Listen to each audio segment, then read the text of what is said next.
Wakati nanioji mwanzo nilikwambia mechi ya Morocco Simba ikikamata Mpanzu, Kibu Dennis, Masai amenyang'anywa Sime.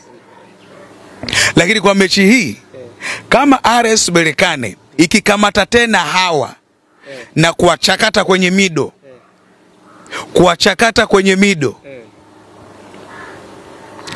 polisi kapiga na mbwa zake. Ndio kama kile Mpanzu onekani. Narudia tena.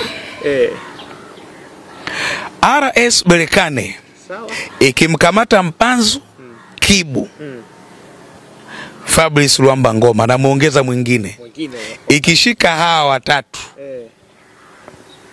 RS Berkane inakwenda kupiga polisi na mbwa zake uwanja wa Amani Zanzibar.